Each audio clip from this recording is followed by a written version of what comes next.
నేను మీ సిద్ధనారాయణమూర్తి. నేనిప్పుడు చెప్తున్న విషయం ఎవరిని విమర్శించేది కాదు. ఏ విషయమైనా సరే, దానిలో ఉండేటటువంటి లోతును బట్టి మీ అందరికీ మరొకసారి మనవి చేస్తున్నాను ఈ విషయాన్ని. ముఖ్యంగా ఈ రోజుల్లో అందరికీ కిడ్నీ ఫెయిల్యూర్ అనేది చాలా ఎక్కువగా జరుగుతుంది. కిడ్నీ ఫెయిల్యూర్ అవ్వడానికి కారణము చాలామంది ఏమనుకుంటున్నారంటే, మాకు ప్రాబ్లమ్ ఉండడం వల్ల ఇలా ఫెయిల్ అవుతుందని. ఏ విధమైన సమస్య లేని వాళ్ళకి కూడా 2 కిడ్నీలు పోతున్నాయి. పోయిన వెంటనే డయాలిసిస్ చేయించుకుంటున్నారు.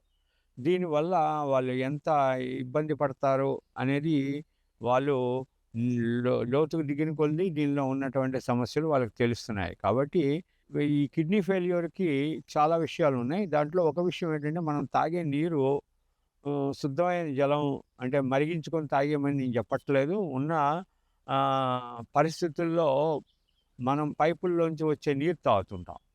ఆ పైపుల్లోని అది 5 సంవత్సరాలు, 10 సంవత్సరాలు దాని లోపల ఒక రకమైనటువంటి పేరుకుపోయినటువంటి మలినాలు ఆ పైప్‌ని అతుక్కొని ఉంటాయి. ఆ నీరే పదే పదే తాగటం వల్ల అది విషతుల్యం అయిపోయి అంటే ముఖ్యంగా జలం యొక్క వినియోగంలో మనం విషతుల్యత ఎక్కువ చేర్చుకోవడం వల్ల ఆ కిడ్నీ ఫెయిల్యూరు సమస్యలు వస్తున్నాయి. వాళ్ళకి మామూలుగా ఉండేవారికి కూడా కిడ్నీ సమస్యలు వస్తున్నాయి. ముఖ్యంగా సిటీల్లో ఉండేటటువంటి ప్రాంతాల్లో, ఫ్లాట్స్‌లో ఉండే ప్రాంతాల్లో వారి పైపుల్లో పట్టున్నటువంటి ఏదైతే చిలుము ఇవన్నీ ఉంటాయి గదా! వాటిని ఎప్పటికప్పుడు శుభ్రం చేసుకోకుండా సంవత్సరాల తరబడి అదే నీరు తాగటం వల్ల ఆ పైపు ద్వారా వచ్చేటటువంటి ప్రతిచర్యల ద్వారా అది కిడ్నీ మీద ప్రభావం చూపించి హై బీపీ పెరగటం, లేకపోతే చాలా రోగాలకు మూలమవుతుంది. అంటే వ్యాధికి మూలం తెలుసుకొని మనం వెళ్ళటం చాలా అవసరం.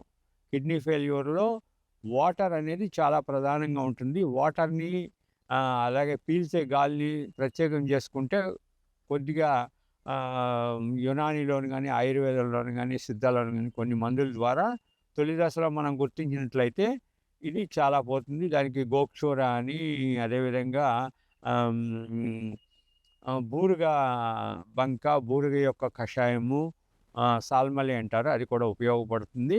గోక్షూర ఉపయోగపడుతుంది. అదేవిధంగా మనం ఇంట్లో తినే పదార్థాలు కొత్తిమీర వీటితో కూడా మనం ఔషధం చేసుకోవచ్చు. ఔషధం చేసుకొని తింటే తొలి దశలోనే దీని నుంచి బయటపడిపోవచ్చు. ఈ విధంగా కిడ్నీ ఫెయిల్యూర్స్ నుంచి బయటపడొచ్చు. అంటే తాగే నీరు ముందు ప్రధానం. తాగే నీరు సరైనది తీసుకుంటే కిడ్నీ సమస్యలు రాకుండా ఉంటాయి. రెండోది ఏమంటే మనం తినేటటువంటి ఫాస్ట్ ఫుడ్స్‌లో వాడేటటువంటి ఉప్పు పదార్థాల్ని చాలా విభాగం చేసేటప్పుడు జాగ్రత్తగా చూసుకొని ఆ ఉప్పు తినొచ్చో లేదో అనేది తెలుసుకొని మీరు తింటే చాలా భాగం వరకు మీకు ఆ వ్యాధి రాకుండా ఉంటుంది. వ్యాధి వచ్చిన తర్వాత ఇబ్బంది పడే కన్నా పిల్లలకి గట్రా టేస్టీ సాల్ట్‌తో ఉన్నటువంటి ఆహారాలు తినకుండా జాగ్రత్త పడితే చిన్న వయసులోని పిల్లలు చాలామంది కిడ్నీ సమస్యలతో ఉన్నారు. వారందరినీ కూడా మనం సేవ్ చేయగలిగిన వాళ్ళం అవుతాం.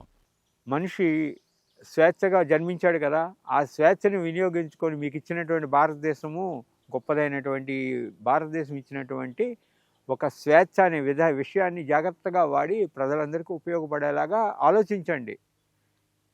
పుట్టాం కదా భూమి మీద పుట్టినందుకు బ్రతికి చచ్చి ప్రజలకెవ్వడు మేలు చేయని వాడే ధన్యుడు అంటాడు గురజాడ అప్పారావు గారు. బ్రతికినా చచ్చినా ప్రజలకి ఎవడైతే మేలు చేస్తాడో వాడు మాత్రమే ధన్యుడు. వైద్య విధానంలో ఉండేటువంటి వాళ్ళందరికీ నా యొక్క మనవి ఏమంటే, పుట్టాం కాబట్టి మేలైనటువంటి విషయాలను చేయండి. లేదు విమర్శ అనవసరం. మీరు చాలా గొప్ప వాళ్ళు విమర్శించడంలో, కానీ ఎక్కడ విమర్శించాలో అక్కడ విమర్శించండి. వైద్యం అనేది భగవత్ కల్పితము. ఇది అగస్త్యుడు, యోగిముని, తైత్యార్, పులిప్పని, వేమన వైద్యం ఎక్కడ చెప్పాడు అంటారు కదా. వేమన వైద్యం చెప్పాడు. ఒక్క ఉప్పుతోనే బోల్డని వైద్య విధానాలు చెప్పాడు. భూమిలో పుట్ట మట్టితో కూడా వైద్య విధానాలు చెప్పాడు. ఆయన పద్యాలు 2-3 చదివితే మీకు తెలుస్తాయి. మట్టి తిన్నవాడికి ఎంత ఘనమైనటువంటి విషయం వస్తుందో. ఉక్కు తిన్నవాడు ఉరివిపై సిద్ధుండు, ఉక్కు నెక్కుడు సుదయం లేదంటాడు. ఉక్కు తిన్నవాడు ఉరివిపై సిద్ధుడు. ఉక్కు అంటే ఉక్కు ఫ్యాక్టరీ అంటాం కదా. ఉక్కు ఎవడైతే తిన్నాడో వాడే ఉరివిపై సిద్ధుండంట. ఆ ఉక్కు అంటే సిద్ధుడు అంటే ఎక్కువ సంవత్సరాలు అనారోగ్యాలు లేకుండా ఆరోగ్యవంతంగా బ్రతికే వాళ్ళందరూ సాధన చేసుకుంటూ బ్రతికే వాళ్ళు సిద్ధులు. ఆ ఉక్కు తిన్నవాడు సిద్ధుడవుతాడంట. అంటే ఉక్కుకే అంత మహిమ ఉంది. ఉక్కునెక్కుడు సుదయను లేదంటాడు చివర్లో. ఉక్కునెక్కుడు సుదయను లేదు విశ్వదాభిరామ వినురవేమ. ఉక్కునెక్కుడు సుదయం లేదంటే సుధ అంటే అమృతం. ఉక్కును మించినటువంటి అమృతం లేదంటాడు వేమన. వేమన పద్యాలని ఒక్కొక్కరు అంటే వేరే వాళ్ళు రాసినటువంటి వేమన పద్యాలను కూడా చదివేస్తుంటారు. అలా కాదు, వేమన మీద కూడా గోపి గారు చాలామంది పరిశోధకులు రీసెర్చ్లు చేశారు. ఈ రీసెర్చ్లో ఉన్నటువంటి కొన్ని మూల పద్యాలను మాత్రం తీసుకోవాలి. తమిళనాడులోని కొన్ని పద్యాలు ఉన్నాయి, కర్ణాటకలో కొన్ని పద్యాలు ఉన్నాయి. ఇప్పుడు మనం చూస్తున్నటువంటి వేమన పద్యాల్లో చాలా వరకు వేమనలు కూడా ఒకరు కాదు, ఇంకొక వేమన గారు ఉన్నారు. ఈయన వేమారెడ్డి అంటారు. ఈ వేమారెడ్డి వేమన అనే ఆయన భూమి మీద జన్మించిన అచల సిద్ధాంత ప్రవక్త అయినటువంటి ఆయన ప్రపంచాన్ని అర్థం చేసుకునే పద్ధతి చాలా గొప్పది. వేమన కూడా చాలా ఔషధాలు చెప్పాడు.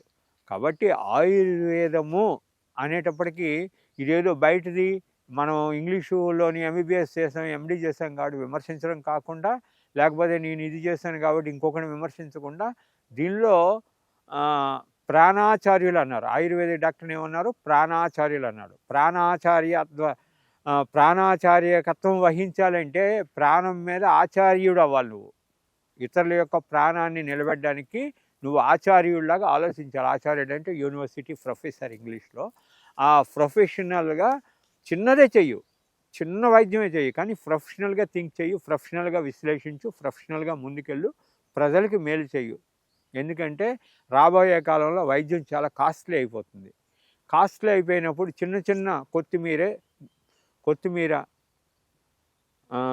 అదేవిధంగా తులసి, వీటితోని ఆరోగ్యాన్ని మెరుగ్గా ఉంచుకునే విషయాలు చాలా ఉన్నాయి. మీరు రోజు కొత్తిమీర, తులసి రసము, ఇంకా 2-3 చిన్న దానిమ్మ గింజలు ఇటువంటివి వేసి రోజు ఉదయం డికాక్షన్లా తాగితే మీ ఆరోగ్యం చాలా అద్భుతంగా ఉంటుంది. చిన్న విషయాలే. మన పోపు గింజలతోని చాలా వైద్యం నేర్చుకోవచ్చు. ఆవాలు అద్భుతం, ఆవ నూనె చాలా అద్భుతమైన, సరస్సు తేలు అంటారు, చాలా అద్భుతమైనటువంటి విషయం అది. సరస్సు తేలిని వాడిన వాళ్ళకి ఇప్పుడు మనం రకరకాల ఆయిల్స్ వాడేస్తున్నాం కదా, దీనివల్ల సైడ్ ఎఫెక్ట్స్ చాలా ఫేస్ చేస్తున్నాం. కానీ సరస్సు తేలు, ఆవ నూనె వాడుకున్న వాళ్ళకి ఏ సైడ్ ఎఫెక్ట్స్ రావు. అదేవిధంగా గుత్తుకోయలు అనేవారు ఉన్నారు, వాళ్ళు ఏం వాడతారంటే విప్ప నూనె వాడతారు. విప్ప నూనె వాడడం వల్ల వాళ్ళు చాలా అద్భుతమైన, వాళ్ళ వెంట్రుకలు ఓడవు, వెంట్రుకలు నల్లగా ఉంటాయి వయసు అయిపోయినా సరే. అది డిఎన్ఏని ఎంతో హ్యాపీగా ఉంచి మీరు ఏ రోగాల బారిన పడకుండా తర్వాత ఈ వైద్యం కోసం హాస్పిటల్ మెట్లు దిక్కుండా చేస్తుంది. కాబట్టి ప్రజలందరికీ అవసరమైనటువంటి విషయాల్ని చాలా క్షుణ్ణంగా చెప్పండి. ఏదో పాపులర్ అయిపోవాలి, నా ఫోటో కనిపించాలని మాట్లాడకుండా దైవ క్రియ కింద మీరు ఆలోచించండి. భగవంతుడు మిమ్మల్ని అందరినీ ఆశీర్వదిస్తాడు, మిమ్మల్ని కూడా మేలైనటువంటి పద్ధతిలో పెడతాడు. మీరు కూడా ప్రజలకు ఉపయోగపడండి. నమస్కారాలు. నేను మీ సిద్ధనారాయణమూర్తి. నేను చెప్పిన విషయాల్లో ఏమైనా మీకు ఇష్టం లేకపోయినా, తప్పుగా అనిపించినా మరోలా భావించకండి. నేను చెప్పిన మంచిని మాత్రం గ్రహించండి. ఓం నమః శివాయ. నమస్కారాలు.